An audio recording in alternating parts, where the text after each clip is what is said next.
Thank you, choir, for the message of song.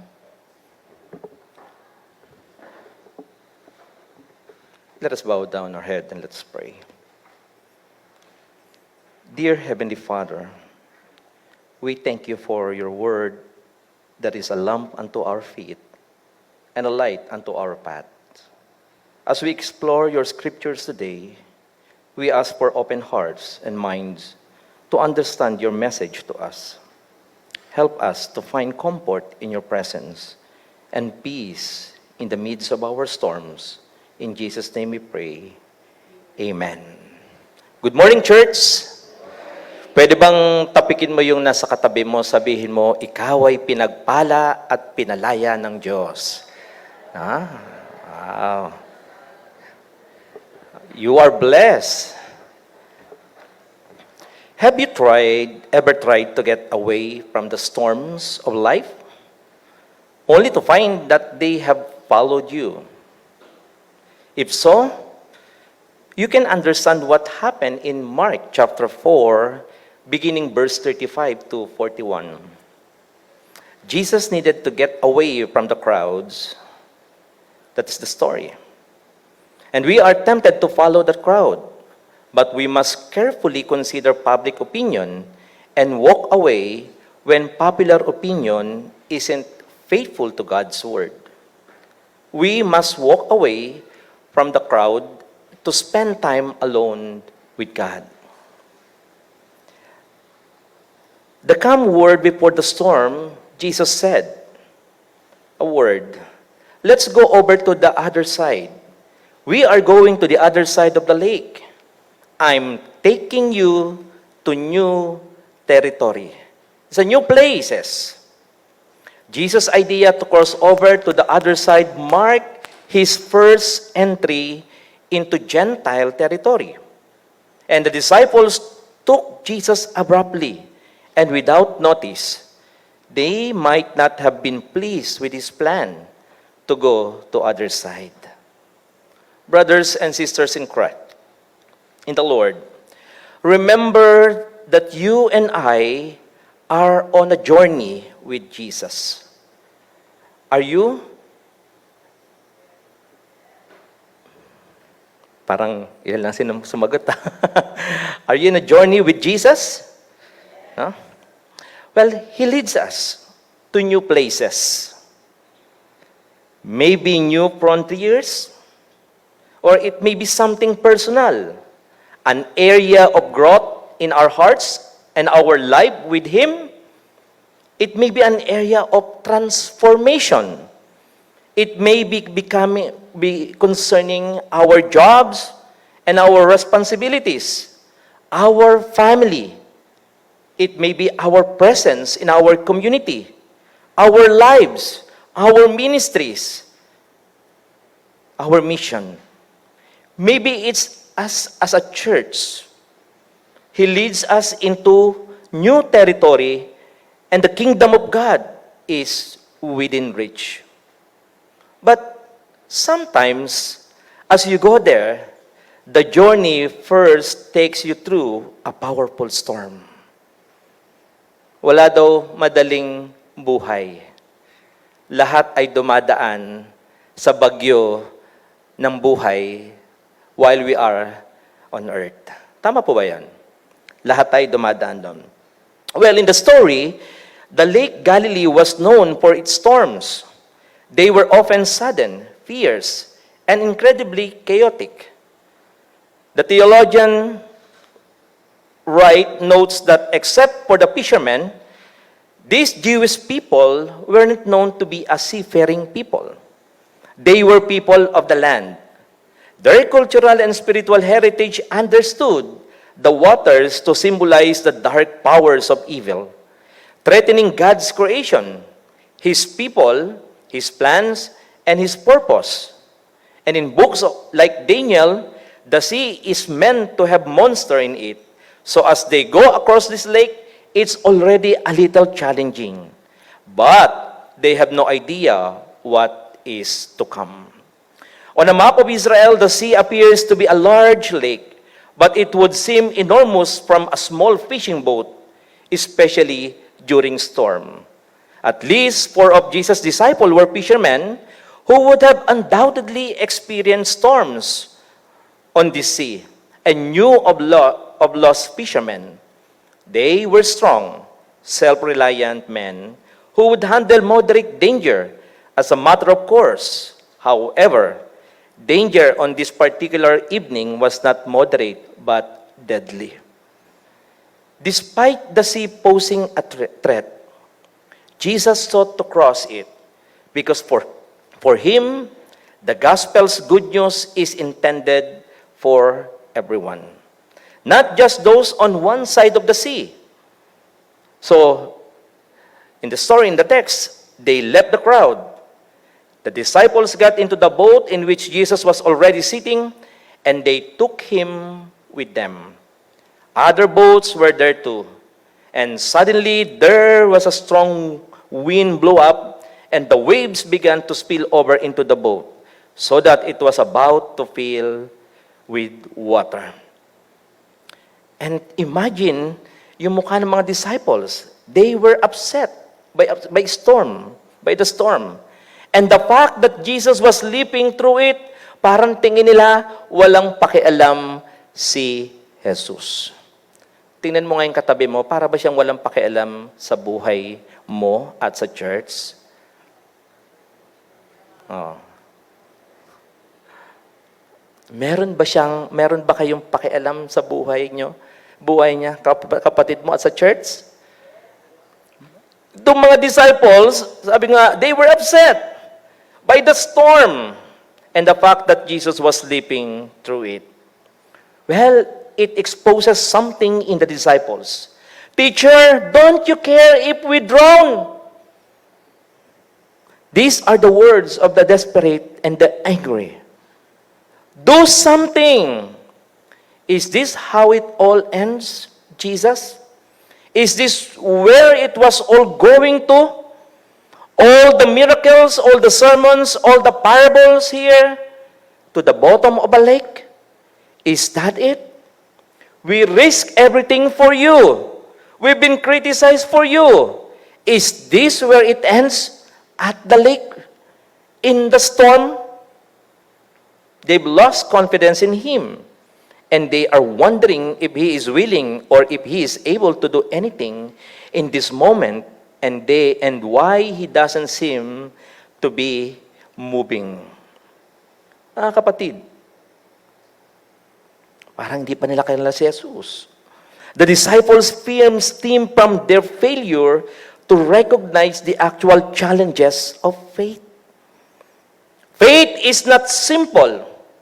Yung salitang pananampalataya ay hindi lamang ito nasa nguso. It must involve doubt, strength, and courage. And it places a sword in our hands, panlaban natin. It is important for us to note that there's Jesus. Merong isang Jesus in every storm. Let us look, how does Jesus respond in this moment so that it leads to these incredible breakthroughs, these mind-blowing miracles sa kwentong ito. First of all, Jesus speaks to the storm. And it says here, He got up, rebuked the wind, and said to the waves, "Quiet, be still." Then the wind died down, and it was completely calm. Well, Jesus deals with a real battle here. The language used here in the Greek is quiet, deliberate. It's the same language we see in Mark chapter 1, verse 25, when Jesus is dealing with demon. When He is dealing with the enemy, He knows He is dealing with more than weather here. And there's a spiritual battle at play. And the disciples weren't fully aware of the power that Jesus had to deal with. Their greatest fear, their biggest storm, all that their cultural heritage said the lake and the river and the waters could mean. Jesus knows it's guarded territory, but His power remember, is greater. Friends, when fear began to devour the disciples, when they were drawn by their worries and their anxieties, Jesus spoke a word that was stronger. And he responds with faith and power. The first thing he does is to rebuke the storm. The second thing he does is responded to the disciples. Sometimes we get it the other way around.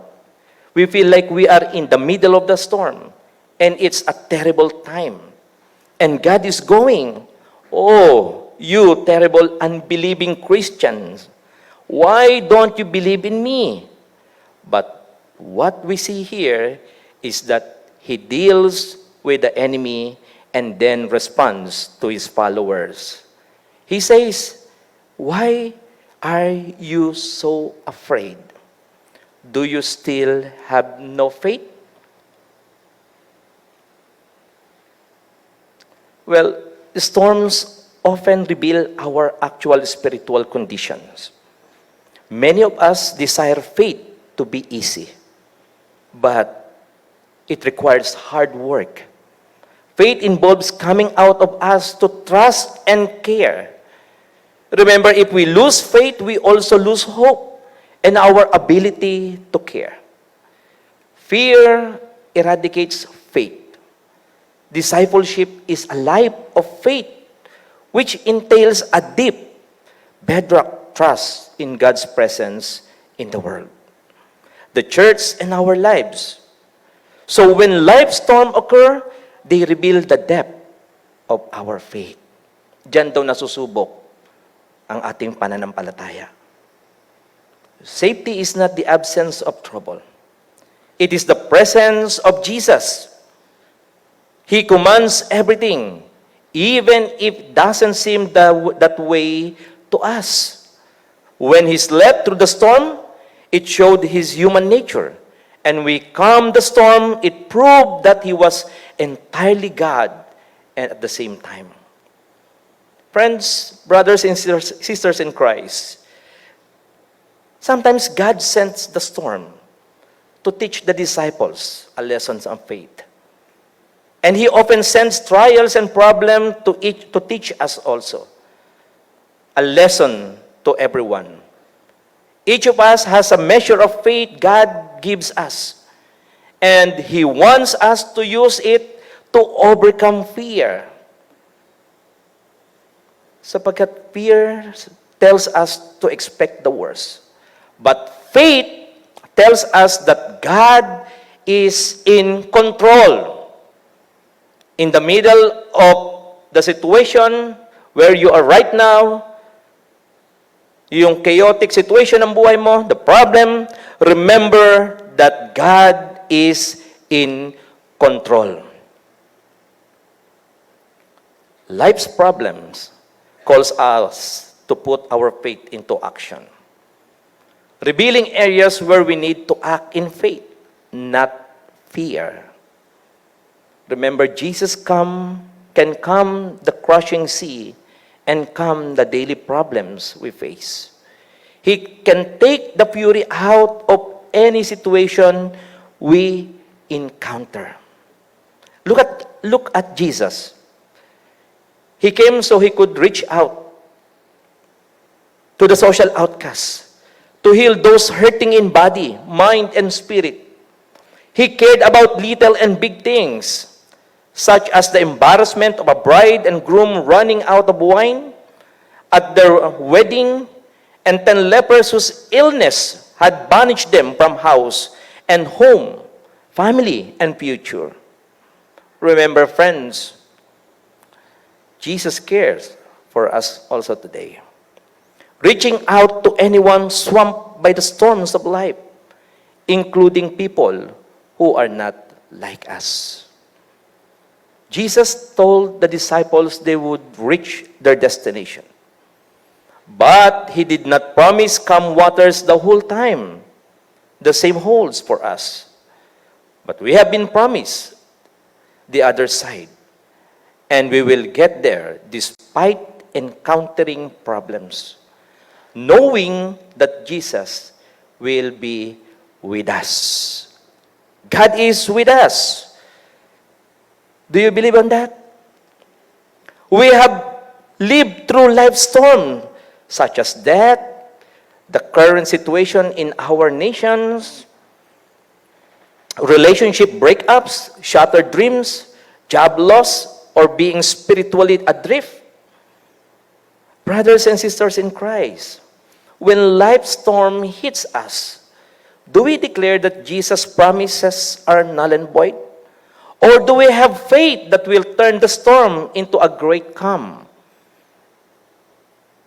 When we trust Jesus, He reveals His presence, compassion, and control in every storm of life because He cares for us. Alam niyo yung mga disciple during that time, they have been with Jesus for quite some times. Parang nakakapagtaka. They still don't seem to know the Lord. They witnessed the miracles He performed. Yet, they still seem to have no faith. Sayang naman yung mga tinuro ni Jesus. Sayang naman yung mga pinakita ni Jesus. It could be that you have been with Him for a long time, but you have a shallow identification with Him. Napakababaw. Para bang your connection Him is superficial. I hope hindi tayo ganun lahat. Kaya si Jesus, during that time, He rebuked the disciples for doubting that He could save them, causing them to fear Him, realizing that He was more powerful than sea. They recognized that only God has power over seas and storms, including the storms of life. And this story reveals Jesus' power and His role.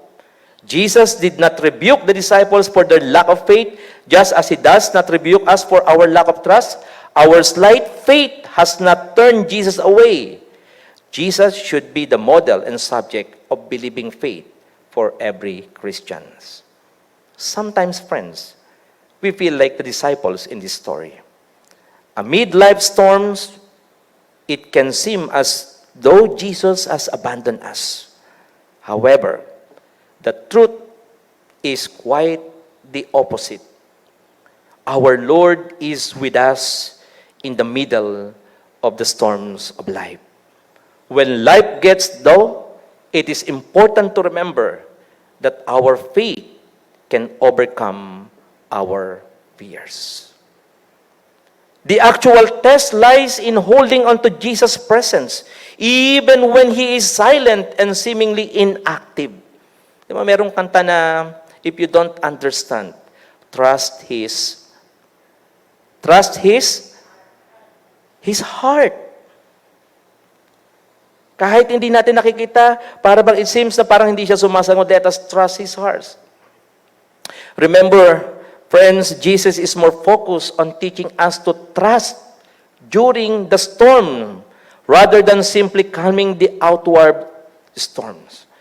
This is illustrated beautifully in the story of the footprints in the sand. Alam niyo na to. The famous footprints in the sand. One night, a man had a dream. In his dream, he was walking along the beach with the Lord. As scenes from his life flashed across the sky, he noticed two footprints in the sand, one belonging to him and the other to the Lord. When the final scene of his life appeared, he looked back at the footprints in the sand and noticed that many times along the path of his life, there was only one set of footprints, particularly during the lowest and saddest times.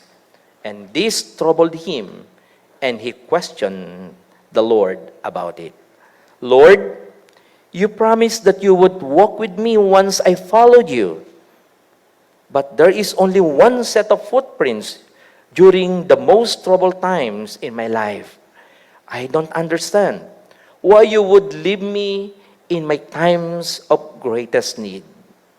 Then the Lord replied, my son, my precious child, I love you, and I would never leave you. During your times of trial and suffering. When you see only one set of footprints, it was then that I carried you. Friends, life will always have its storms on the horizon. The lessons here is to have faith, trust, and confidence in Christ. And it is essential, knowing He will calm the storm before it arrives. Even when unexpected storms arise, such as financial difficulties, relationship troubles, or illness, having Jesus doesn't mean we won't face storms, but provides stability during life's unexpected crisis in our lives. His presence anchors us, allowing us to rise above circumstances and experience peace, even in the midst of a storm, grounding us and keeping us calm. Jesus is in control. God bless you all. Amen.